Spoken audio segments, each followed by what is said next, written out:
feedlot operator. I travel around the world and I talk to people about the proper amount of animal products to have in their diet as being 0.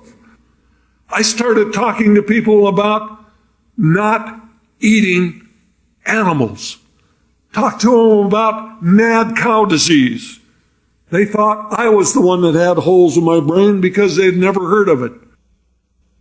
But I ended up on the Oprah show. I told a few million people that we were grinding up cows and feeding them back to cows, that we were scraping up roadkill, deer, elk, possum, raccoons, and we were feeding those back to cows. And then we were taking euthanized pets, dogs and cats, full of chemicals that were used to kill them. The city of Los Angeles alone, 200 tons of dogs and cats a month are being ground up and put back into the feed for our pets or our food animals. Oprah, her eyes were as big as saucers. She turned around and looked at the guy from the National Cattlemen's Beef Association and said, "Dr. Weber, are we feeding cows to cows?" I will never forget what he had to say. There's a limited amount of that going on. Well, the next thing out of Oprah's mouth got us sued. She said, "That stuff's me cold. I will never again eat a burger."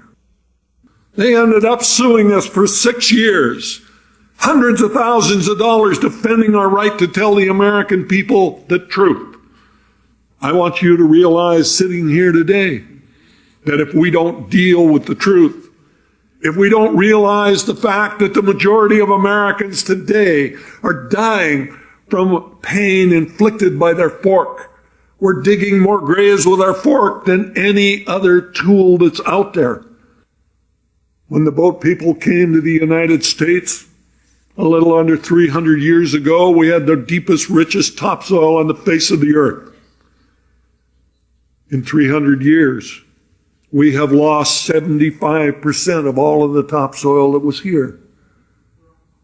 It takes 500 years to produce an inch of topsoil. We haven't been here long enough to produce an inch of topsoil, and we've lost 3/4 of what was here. If we are going to survive as a Homo sapiens species, we need to understand the fact that 80% of all of the grain that is produced in the United States of America today is stuffed down the throat of an animal. It takes 16 pounds of grain to produce 1 pound of meat. 16 pounds of grain, you can feed 32 hungry people. Which is the best use of our resources? We need to understand that the future is to feed healthy people, not animals to kill them. I spent 45 years of my life in animal production. I will tell you that what we're doing today is absolutely, totally non-sustainable. I changed from a meat-eating animal production person to a person today that is a vegan, eating nothing with a face, liver, or a mother. I changed my diet for my health. I do what I do today as a hardcore vegan for the love of the animals. I know that no animal has to die for me to live. We have to understand that our job is not to do everything. Our job is to do everything that we can do. Go veg. Go green. Save the planet. Thank you very much.